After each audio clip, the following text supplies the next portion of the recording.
朝の宍道湖。朝っつってももう9時だからな。今日は天気いいな。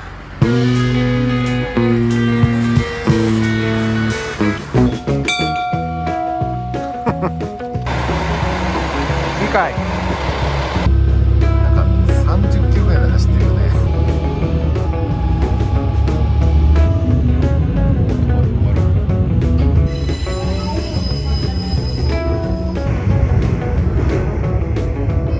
夜10時になると広島、新見、宍道。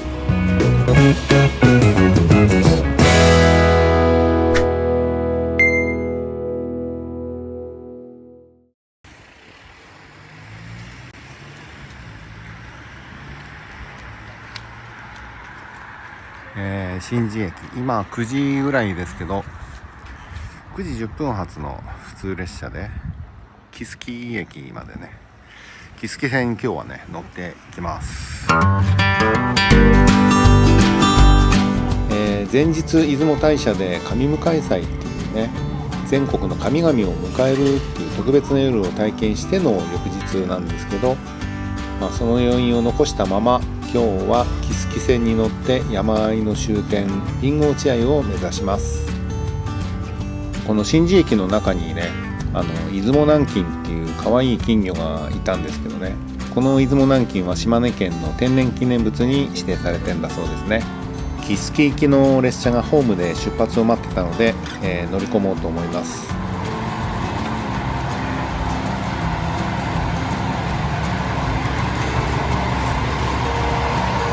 この宍道駅は1909年山陰本線が松江から延伸した際に開業しました。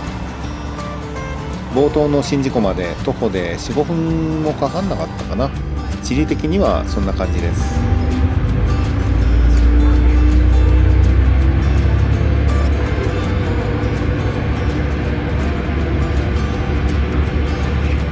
列車は宍道湖を出発しました。宍道湖の近くに広がる街並みを離れると、車窓はすぐにのどかな田園風景へと変わっていきます。木槻線は1916年に宍道から木槻間が氷上鉄道として開業しました。その後国有鉄道の延伸と氷上鉄道の国有化で1937年に全線開通。100年以上の歴史ある路線です。中国山地の険しい峠をスイッチバックで越えることが有名ですね。過疎地のローカル線ということで廃線の噂がありますけども、今のところ訴状には載ってないようです。ただし営業係数は宍道から出雲横田間で1500円ぐらい、出雲横田から備後落合に至っては5000円を超える状況で、いつ廃線宣言がされてもおかしくない状況なのじゃないかなと思いますね。そういったところが鉄道ファンが注目するところなのかなと思いますね。実は旅行から帰ってきてから木槻線ポータルサイトというサイトをね発見しまして、これは木槻線利活用促進協議会っていうなんか団体があるらしいんですけども、そこが運営するサイトでいろいろと木槻線の楽しみ方が掲載されてます。補助金なんかの案内もありますので、概要欄にリンクを貼っておきますので参考にしてください。列車は木槻駅に到着しました。車両基地が見えましたね。この駅は木槻線唯一の JR 西直営駅だそうです。30分ぐらい時間があるからちょっと。では他の駅はどうなのかというと、そのほとんどが木槻鉄道部が委託管理しています。木槻鉄道部っていうのは、学校の部活動とは違ってね、鉄拳みたいのとは違って駅の構内にある JR 西の現業組織で内部委託という形状のようですね。これ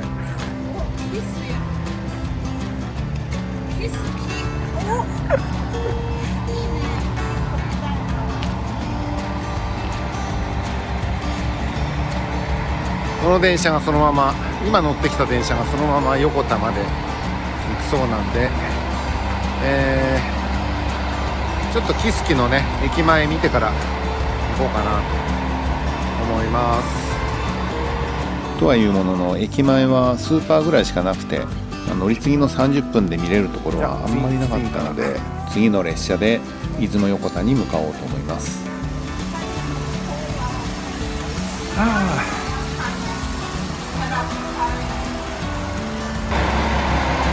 次回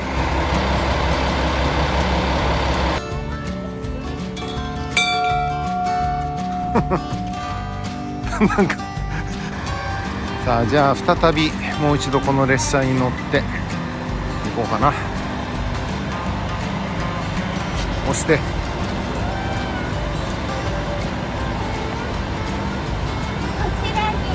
あ、いいから早く押してや。よ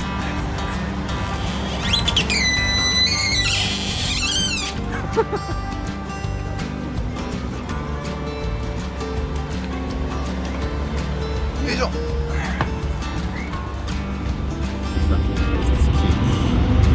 木槻なんかきつぎ食っちゃうんだな。木槻駅を出発すると木槻線は少しずつ山の中へと入っていきます。なんか面白い名前。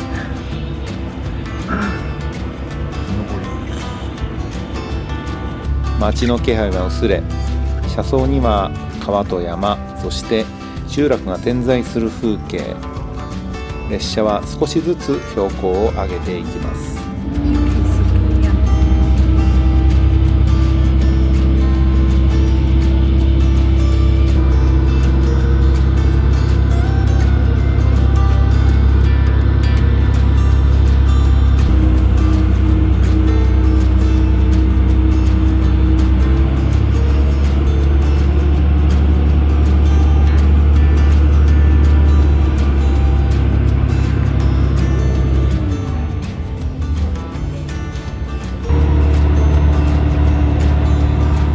この辺りから列車は奥出雲というエリアに入っていきます。出雲稲荷駅を過ぎると線路の勾配もはっきりと急になってきました。時折エンジンが不安定なうなり声を上げます。列車が力を込めて登っているのが伝わってきます。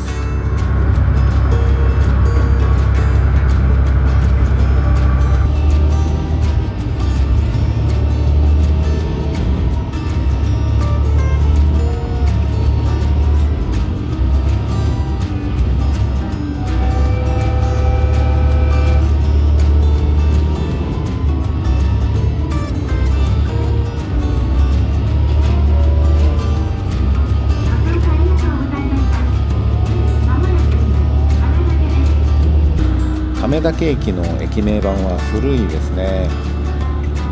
昭和初期の駅名板は右から左に向けて書かれていたそうです。この亀岳駅は映画砂の器で有名になりました。今は駅舎内でそばを提供してますね。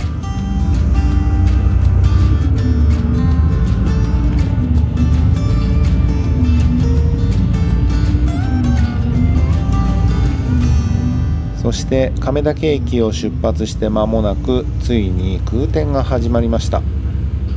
落ち葉や湿気が途半を難しくしていたのかもしれません。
列車はなんとか難所を切り抜けたようですね。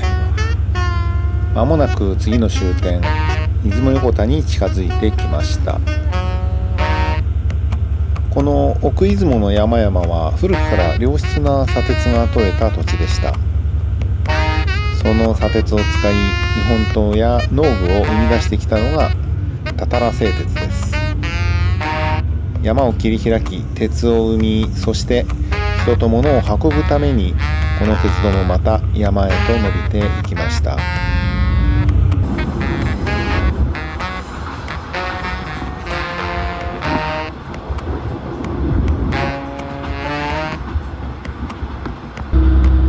あと出雲といえば出雲そばですね。信州松本藩から松江藩に移ってきた松平家初代藩主松平直政公がそば職人を信州から連れてきたことから出雲地方にそばが広まったと言われています。これまで出雲市駅の駅そばでしかいただいたことはなかったんですけど、今回は出雲横田で食べに行ってみようかなと思ってます。やがて列車は出雲横田駅に到着。ここから先さらに本数は少なくなり、木槻線は本当の意味で山手線へと姿を変えていきます。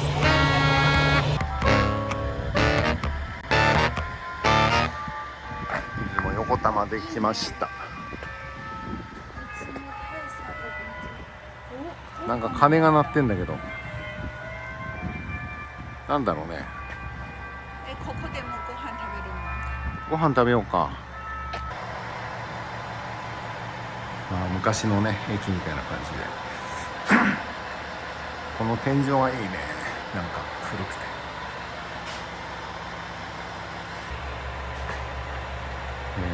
ここからリンゴ落合に向けて今11時33分なんで13時7分、1時間半ぐらいかな。そろばん乗り継ぎの時間が1時間半もあるので、出雲横田駅から歩いて10分ぐらいのところにある一風庵っていう蕎麦屋に行くことにしました。もう時間余裕だろうと思って行ったんですけど、待ち時間に30分以上使ってしまってせわしなく出雲そばをいただきました。列車に間に合わなくなることを配慮してくれて、入店してすぐに提供していただけたので本当に感謝してます。慌ててたのかもしれませんけども、駅に戻ってからの動画が撮れていなかったのが残念です。木槻線最後の区間備後落合行きの列車に乗りました。車内は結構乗客でいっぱいでしたね。この区間の最大の見どころが出雲坂根駅スイッチバックです。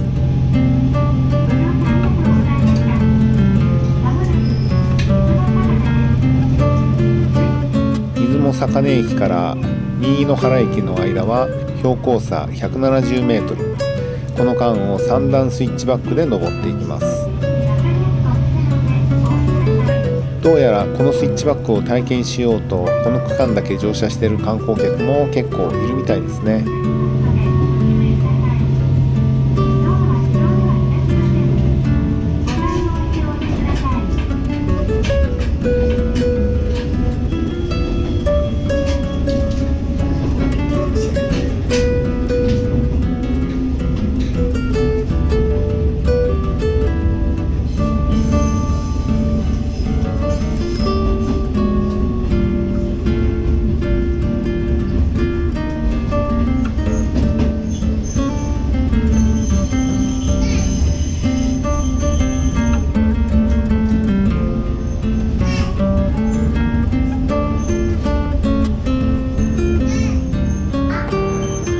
出雲坂根駅に到着しました。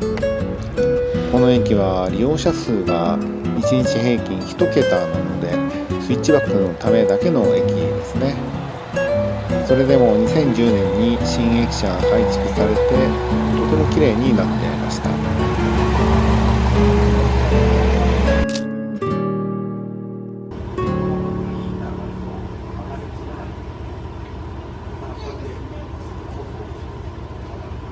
こうややって子どもたちは無邪気に乗務員さんに話しかけてましたけど、乗務員さんも気さくに返していてね、優しい乗務員さんですね。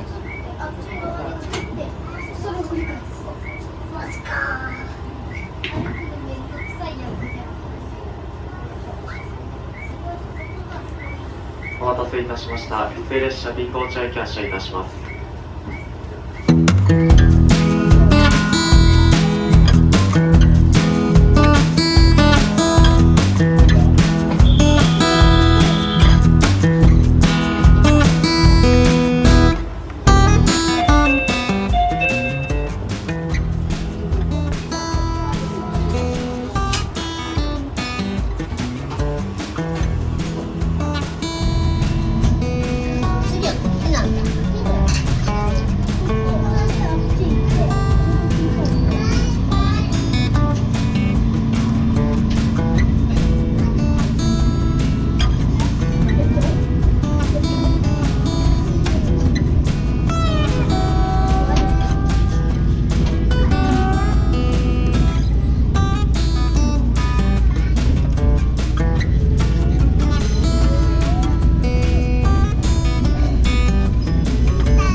そう右手に見えてきたのが奥出雲おろしループ。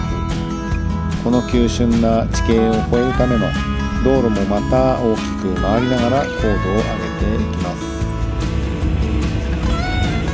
す。そしてこの先は中国山地の分水嶺。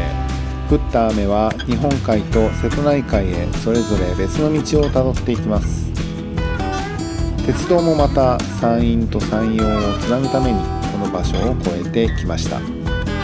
列車はゆっくりと終点に向かっていきます。